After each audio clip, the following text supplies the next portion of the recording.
Hello students, I welcome you to my channel, this Jubilant. My name is Said Farman and हम discuss करें class 10th की biology. Environment जो है ये chapter चल रहा था, इसका एक लेक्चर हो गया है और एक लेक्चर में ऑलमोस्ट हाफ चैप्टर कंप्लीट हो गया था। तो आज के लेक्चर में हम नेक्स्ट हाफ कंप्लीट करेंगे एंड इसी के साथ ये चैप्टर पूरा कंप्लीट होगा। ठीक है, तो पहले दो टॉपिक्स में डिस्कस करने वाले हैं, ओजोन एंड गार्बेज या वेस्ट। ठीक, उसके बारे में डिस्कस करेंगे। तो ओजोन के बारे में अगर आपको याद होगा तो हमने क्लास 9th में भी ऐसा एक टॉपिक पढ़ा था। ओजोन के बारे में हमने बहुत सारी इंफॉर्मेशन पढ़ी थी कि ओजोन क्या होता है, ये क्या करता है। ठीक है, तो अगर आपको याद होगा तो बेटर है, नहीं होगा तो स्टिल फिर से रिवाइज करने वाले हैं। ठीक है, तो ओजोन होता क्या है कि ये होता है O3। ठीक, O3 मतलब आपको याद होगा कि या आपको पता होगा कि O2 जिसको हम ऑक्सीजन मॉलिक्यूल बोलते हैं, ऑक्सीजन मॉलिक्यूल। ठीक है,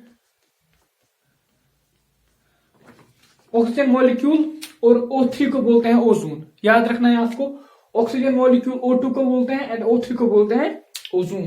ठीक है, ओजोन कैसे बनता है? O2 प्लस O, यहां पे मिलता है O3। ठीक, ये प्रोसेस कहां पे होती है, कैसे होती है, डिस्कस करेंगे। तो सबसे पहले ये कि ओजोन जो है ये बहुत ही पॉइजनस गैस है। ठीक, अब पॉइजनस गैस है तो डिस्कस क्यों कर रहे हैं, हमें क्या करना है अगर पॉइजनस गैस है। ठीक, पॉइजनस गैस ये तब है जब हम इसको इनहेल करेंगे। अगर ये हमारे इस वाले एटमॉस्फेयर में प्रेजेंट होगा जहां पे हम सांस लेते हैं तो ये हमारे लिए पॉइजनस है, इससे हम मर भी सकते हैं। ठीक है, सिंपल है। लेकिन क्या बात है, हमारे लिए क्या एक एडवांटेज है कि ये यहां पे प्रेजेंट नहीं होता, ये एटमॉस्फेयर के ऊपर वाले हिस्से में प्रेजेंट होता है जहां पे ये बहुत ही इंपॉर्टेंट काम करता है हमारे लिए। ठीक, पहले ये हमारे लिए ही हार्मफुल है अगर ये हमारे इस एटमॉस्फेयर में होगा जहां पे हम सांस लेते हैं। ठीक है, या अगर ये हमारे उस एयर में होगा जिसको हम अंदर लेते हैं तो ये हमारे लिए पॉइजनस है। लेकिन ये एटमॉस्फेयर के ऊपर वाले हिस्से में है, ठीक है, जहां पे ये हमारे लिए इंपॉर्टेंट है। ठीक, कैसे इंपॉर्टेंट है? यही ओजोन जो है ये सन की यूवी रेज, ठीक है, यूवी बी रेज को प्रोटेक्ट करता है, उनको अर्थ पे पड़ने से रोक देता है।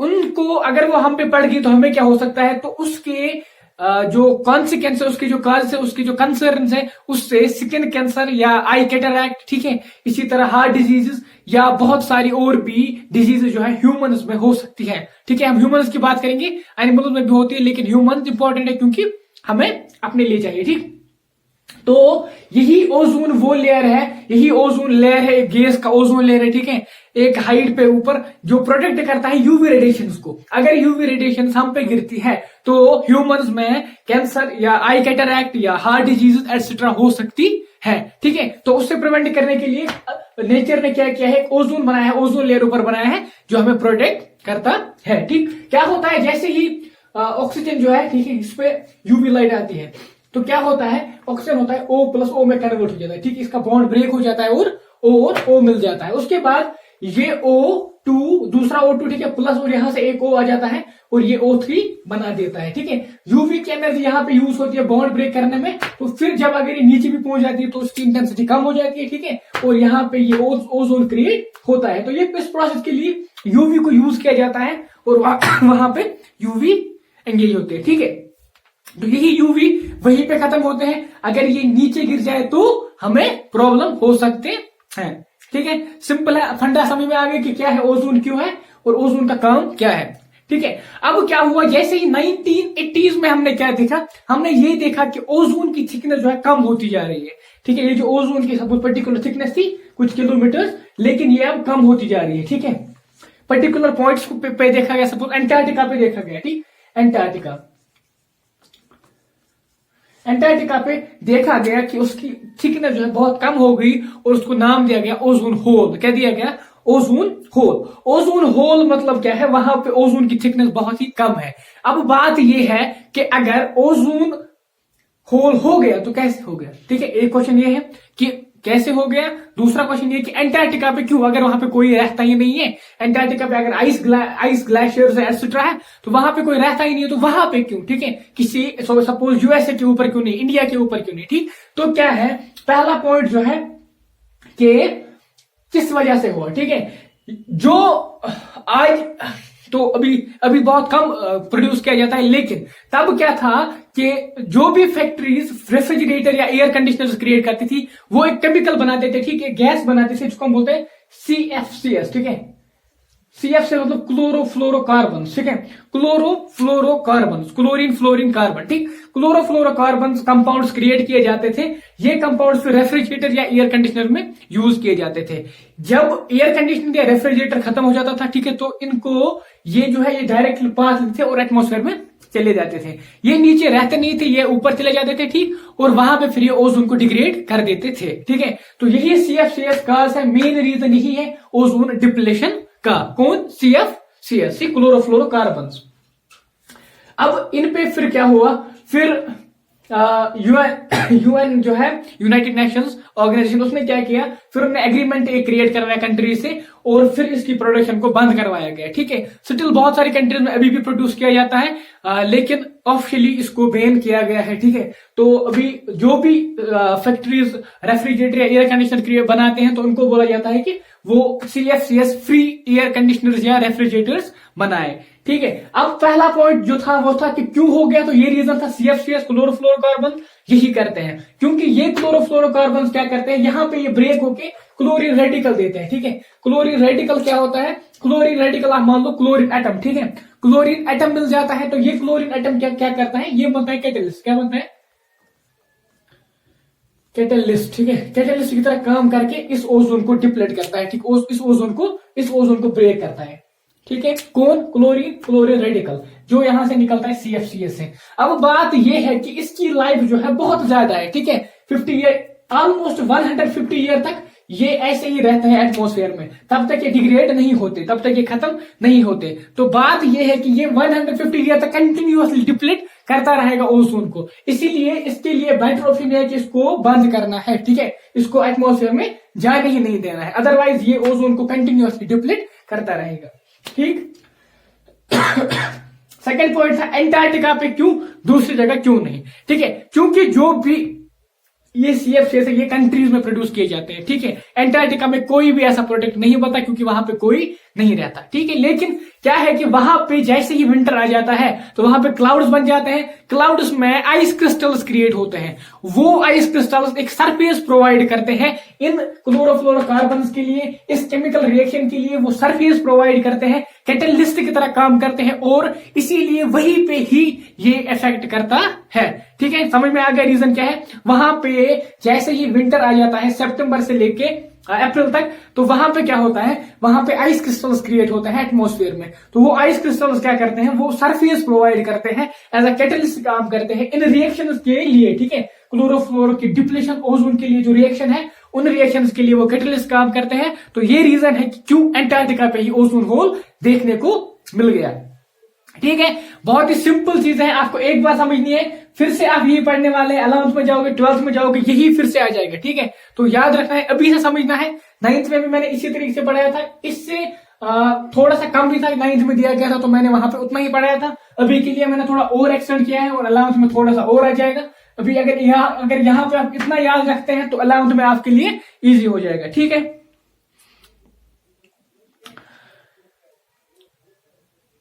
ठीक, तो हो गया ये वाला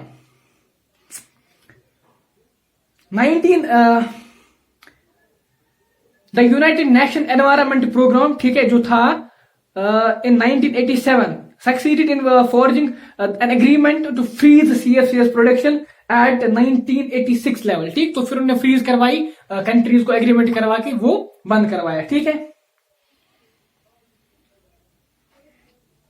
नाउ अब आ जाते हैं managing the garbage we produce, ठीक है। अब वेस्ट या गार्बेज जो हम प्रोड्यूस करते हैं उसको मैनेज कैसे करें, उसको क्या करना है, वो क्यों एक्यूमुलेट हो रहा है, तो क्या बात है उसमें, वो डिस्कस करते हैं, ठीक है। अब ये तो आपको पता ही होगा, आपने देखा भी होगा कि हम कितना गार्बेज जो है प्रोड्यूस करते हैं, कितने वेस्ट थिंग्स जो हम प्रोड्यूस करते रहते हैं, ठीक है। सपोज मैं आपको बता देता हूं, अगर आप कहीं पे जाओगे, कहीं पे टूरिस्ट प्लेस है या आप अपनी टाउन के कहीं गार्बेज डंपिंग साइट पे जाओगे तो वहां पे आपको इसका अंदाजा होगा कि कितना वेस्ट जो है जमा किया जाता है, कितना वेस्ट जो है प्रोड्यूस किया जाता है डेली बेसिस पे, ठीक है। बहुत ही ज्यादा क्वांटिटी में प्रोड्यूस किया जाता है।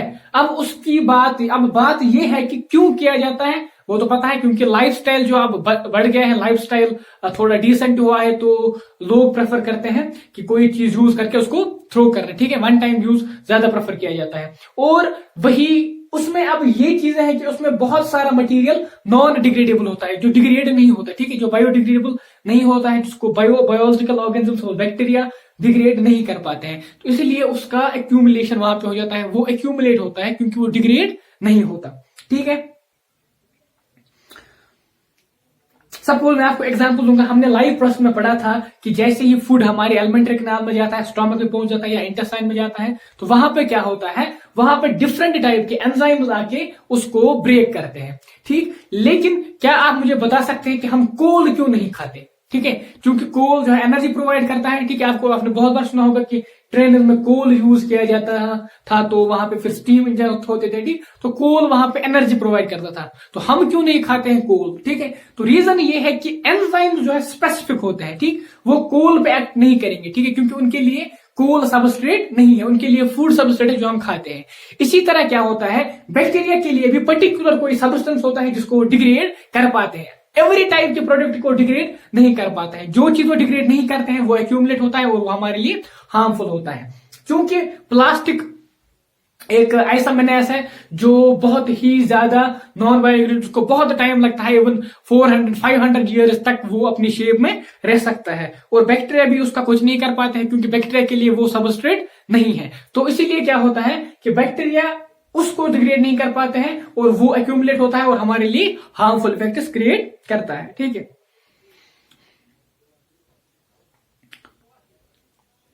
और आपकी टेक्स्ट में कुछ एक्टिविटीज दी गई हैं, आप इनको देख के पढ़ सकते हो, ठीक है, कोई ज्यादा नहीं है, सिंपल सी चीजें हैं। और एक पॉइंट दिया है, थिंक ओवर इट। पहले जो है हमारी ट्रेन में जो है प्लास्टिक कप यूज होते थे चाय के लिए, ठीक। तो फिर क्या हुआ कि जैसे देखिए कि डेली बेसिस पे मिलियंस ऑफ प्लास्टिक वो जो कप्स है उनको फेंका जाता था, तो फिर वो प्लास्टिक का वहां पे प्लास्टिक एक्यूमुलेट हुआ। तो फिर सोचा गया कि क्या करें इसके बदले, तो आइडिया आ गया कि हम मिट्टी के जो कप है वो बनाएंगे, ठीक है। लेकिन वहां पे फिर उसका साइड इफेक्ट ये है कि हमें एक टॉप मोस्ट लेयर जो फर्टाइल होता है हमारे अर्थ का, उसको हटाना पड़ेगा, उसको यूज करना पड़ेगा वो बनाने में। तो उसको भी फिर रिजेक्ट किया गया। उसके बाद क्या किया गया, पेपर कप्स बनाए गए, ठीक है। पेपर कप्स को यूज किया जाता है, उसके बाद फेंक दिया जाता है। अब पेपर जो है बायोडिग्रेडेबल है और बहुत ही कम टाइम में वो बैक्टीरिया उसको डिग्रेड कर पाते हैं, तो वो वेस्ट वहां से एक्यूमुलेट नहीं होता, ठीक है। तो यहाँ पे ये आपकी टेक्स्ट में दिया है, थोड़ा सा पॉइंट है, आप देख लीजिएगा, ठीक। बाकी इसी के साथ जो है चैप्टर कंप्लीट हो गया। इतने टॉपिक जो थे सब हमने डिस्कस कर लिए। मैं होप करता हूं कि आपको समझ में आ गया होगा, ठीक है। बिल्कुल सब खत्म हो गया इसी में, इस चैप्टर में इतना ही था और हमने ये कंप्लीट कर लिया। सिंपल सा चैप्टर था, छोटा चैप्टर था और बहुत ही 2-3 अच्छे टॉपिक दिए गए थे जो हमने कल से डिस्कस किए, food chain, food web, ozone, waste, ठीक। अच्छे चैप्टर है, डेली बेसिस पे हम इनको देख सकते हैं। एक्सरसाइज में कुछ क्वेश्चन दिए गए हैं। पहला क्वेश्चन है, which of the following groups contain only biodegradable items, ठीक है। आपको बोलना है कि किस ग्रुप में सिर्फ बायोडिग्रेडेबल आइटम्स है। पहला ऑप्शन है आपको grass, flower and leather. Second option है grass, wood and plastic. Third option है fruit peels, cake and lime juice. Fourth one है केक, वुड एंड ग्रास, ठीक है। मुझसे अगर पूछा जाएगा तो मैं इसको आंसर दूंगा सी एंड डी, ठीक है, सी एंड डी में क्या है, सी एंड डी में जो भी हमें ये दिए गए हैं मटेरियल्स ये बायोडिग्रेडेबल है, ठीक है, सिंपल है। हाँ, तो नेक्स्ट क्वेश्चन है, which of the following constitute of food chain. Food chain कौन इनमें कंस्टिट्यूट करता है, grass, wheat and mango, grass, goat and human, goat, cow and elephant, grass, fish and goat, ठीक है। तो इसका आंसर है ग्रास, गोट एंड ह्यूमन, ठीक, क्योंकि ग्रास, गोट जो है ग्रास खाती है, ह्यूमन जो है गोट को खाता है, तो एक फूड चेन बन जाती है। Which of the following are environment friendly practices. इनमें से एनवायरमेंट फ्रेंडली प्रैक्टिस कौन है, ठीक है, carrying cloth, bags to put purchase, shopping, switching lights, working school, हाँ, ठीक है। तो इसमें ऑल द अबव आंसर आएगा, ठीक। ठीक है, इसमें आंसर आएगा ऑल द अबव, सारे जो है इन्वायरमेंट फ्रेंडली फैक्टर्स है। इसके बाद इंपॉर्टेंट क्वेश्चन है what will happen if we kill all the organisms in one trophic level. एक ट्रॉपिक लेवल को हमने खत्म किया। ट्रॉपिक लेवल मतलब सपोज हमारे पास है ग्रास, ठीक है, ग्रास के बाद है शीप, उसके बाद है सपोज ह्यूमन। तो क्या है कि हम क्वेश्चन डिस्कस कर रहे हैं, तो हमें बोला गया है कि अगर हम किसी एक ट्रॉपिक लेवल को जो है निकाल लेते हैं तो क्या असर पड़ेगा इकोसिस्टम पे या क्या असर पड़ेगा फूड चेन पे। ठीक है, तो क्या होगा, ठीक सिंपल है, अगर हमने ये निकाल दिया, ठीक है, ये ट्रॉपिक लेवल है ग्रास, हमने ग्रास को निकाल दिया, ग्रास को निकाल दिया तो क्या होगा। ठीक है, आपसे मैं पूछूंगा क्या हो सकता है, आपको क्या लगता है। ठीक है, सिंपल सा चीज है, सिंपल सी चीज है, यहाँ पे ग्रास को निकाल देंगे, ये नहीं सर्वाइव करेगा, ये भी सर्वाइव नहीं करेगा, मतलब सारा इकोसिस्टम जो है डिस्टर्ब होगा, एवरीथिंग विल बी फिनिश्ड। ठीक है, सिंपल सा आंसर है, सिंपल सी चीज है, सिंपल तरीके का आपको समझना है और फिर सोच के आंसर देना है। आपको बोला जाता है कोई भी ट्रॉपिक लेवल से हम सारे ऑर्गेनिज्म को निकालेंगे तो क्या होगा। सिंपल सी चीज है कि इकोसिस्टम डिस्टर्ब होगा, फूड चेन्स खत्म हो जाएंगी और वहां पे कुछ नहीं रहेगा। अब दूसरी बात है, सपोज हमने यहाँ पे एक ट्रॉपिक लेवल है, 2 है, 3 है और 4 है, हमने 3 वाले को निकाल दिया। ठीक है, इसको हमने निकाल दिया तो क्या होगा, इसका नंबर बहुत ज्यादा बढ़ जाएगा और इसका कम होगा। ठीक है, जब इसका बढ़ जाएगा इसका कम होगा तो क्या हो जाएगा पता है, ये भी खत्म, और जब ये बढ़ जाएगा ये भी खत्म। ठीक है, क्योंकि ये उसको ओवर एक्सप्लोर करेंगे, ज्यादा खाएंगे, जैसे ये ज्यादा बढ़ जाएंगे ये इसको कम करेंगे, तो ये ज्यादा, जब ये आ जाएंगे ज्यादा तो ये इसको ज्यादा खाएंगे तो ये वाला खत्म हो जाएगा, ये भी खत्म होगा, तो यहाँ पे ये होगा, फिर जब इसको कुछ नहीं मिलेगा ये भी खत्म होगा, मतलब फूड चेन खत्म, इकोसिस्टम खत्म। ठीक है, इसी तरह सेकंड क्वेश्चन है आपके लिए, question number 5, will the impact of removing all the organism in trophic level be different for different trophic levels, can the organism of any trophic level be removed without causing any damage to ecosystem. क्या different organism निकालने के लिए, मतलब आप यहाँ से different trophic level से different organism निकालोगे तो क्या डिफरेंट इफेक्ट पड़ेगा। हाँ ऑफ कोर्स, सपोज अगर हम यहाँ पे गोट निकालेंगे, ठीक है, तो ज्यादा इफेक्ट बहुत ही ज्यादा होगा, लेकिन एज कम्पेयर टू अगर हम ग्रास ही निकालेंगे तो फिर तो उसके अकॉर्डिंग थोड़ा सा कम होगा। ठीक है, अगर यहाँ पे गोट निकाल लेंगे, ठीक, या यहाँ पे ग्रास निकालेंगे, अगर हमने ग्रास को निकाल दिया तो सारा एक साथ खत्म होगा, अगर हमने गोट को निकाला तो थोड़ा बहुत इकोसिस्टम थोड़ा टाइम तक सर्वाइव कर सकता है। क्या ये कर सकते हैं कि विदाउट डैमेजिंग इकोसिस्टम हम किसी चीज को बाहर निकाले, तो ऐसा नहीं हो सकता। विदाउट डैमेजिंग कोई भी चीज, किसी भी ट्रॉपिक लेवल को हम रिमूव नहीं कर सकते। अगर हम किसी लेस इंपॉर्टेंट ट्रॉपिक लेवल को भी निकाल लेते हैं तो वहां पे भी बड़ा इफेक्ट पड़ेगा इकोसिस्टम पे। ठीक है, बायोलॉजिकल मैग्निफिकेशन क्या है, ठीक है, खुदा बोलोगे, कुछ नहीं इंपॉर्टेंट, मतलब सिंपल क्वेश्चन है। Problem is caused by non biodegradable waste. ठीक है, सिंपल है, if all the waste we generate is biodegradable, what will this have no impact on the environment? Why is damage to the ozone layer cause of concern? What steps have been taken to limit? ठीक है, simple question है बाकी सारे। ठीक है, आपने सुना होगा कि बहुत बार आपने ये सुना होगा क्या होता है कि हम किसी कोई पर्टिकुलर स्पीशीज जो एक्सटिंक्ट होती है ह्यूमन इंटरफेरेंस की वजह से, हम ये सोचते हैं कि उससे क्या होगा। ठीक है, एक स्पीशीज चली गई तो क्या ही होगा एक स्पीशीज से। ठीक है, लेकिन ऐसा बिल्कुल भी नहीं है। एक इकोलॉजिस्ट आए थे पॉल एरलिच के नाम से, ठीक, उन्होंने एक रिवर प्रॉपर हाइपोथेसिस दी थी। ठीक है, रिवर प्रॉपर हाइपोथेसिस। ठीक, तो मैं आपको ऐसे ही बोलता हूँ, क्या बोला था उन्होंने, तो उन्होंने बोला था कि सपोज एक प्लेन को हम मान लेते हैं। ठीक है, प्लेन जो है ना इसमें उड़ते हैं, ठीक, हम ये मानते हैं कि वहां पे जो उसमें पैसेंजर थे वो बैठे हैं और एक एक पैसेंजर ने एक एक नट खोलना शुरू किया। ठीक है, एक नट खोलने से तो फ्लाइट को कुछ नहीं होगा ना। इसी तरह क्या होता है, जैसे हम एक एक नट खोलते जाएंगे तो लास्ट पे क्या होगा कि फ्लाइट जो वो प्लेन है वो खत्म हो जाएगा और वो, ठीक है, फिनिश हो जाएगा। तो यही उसने बोला था कि इसी तरह स्पीशीज भी होती है, वो नट्स की तरह है। जिस तरह हम अगर हमने एक नट को निकाला तो कुछ नहीं होगा, ठीक है, हमें लगता है कि कुछ नहीं होगा, जैसे एक एक नट निकला जाएगा, एक नट निकलता जाएगा तो ये जो सारा इकोसिस्टम है ये, ठीक है, डगमगा जाएगा और खत्म हो जाएगा। तो और ये भी कहा था कि ये डिपेंड करता है कि कौन सा नट कहाँ पे है। ठीक है, अगर किसी ने सीड का नट निकाला तो ज्यादा फर्क नहीं पड़ेगा, लेकिन अगर किसी ने विंग का नट निकाला तो वो ज्यादा इफेक्ट करेगा। इसी तरह पर्टिकुलर स्पीशीज होती है, हम कीस्टोन स्पीशीज बोलते हैं, अगर हमने उसको खत्म किया तो एनवायरमेंट में ज्यादा इफेक्ट पड़ सकता है। सिंपल चीजें हैं, चाहे तो याद रख सकते हैं ये रिवर प्रॉपर हाइपोथेसिस। ठीक, सिंपल चीजें हैं, जो भी इसमें चैप्टर में थी हमने डिस्कस कर लिए हैं और मैं होप करता हूं कि आपको समझ में आ गया होगा। तो अभी के लिए क्या करना है, वीडियो को शेयर करना है मेरे फ्रेंड्स के साथ एंड चैनल को सब्सक्राइब करके जाना है, बेल आइकन को प्रेस करना है एंड लाइक का बटन तो दबाना ही दबाना है, ठीक है। बाकी हमारे साथ जुड़ सकते हैं Instagram, Telegram, Facebook and YouTube पे तो है ही है। कमेंट छोड़ के जाना है, जो भी चीज आपको अच्छी लगती है, एटलीस्ट क्या इंप्रूवमेंट चाहते हैं वो लिख के जाना है। बाकी thanks for watching, thanks a lot.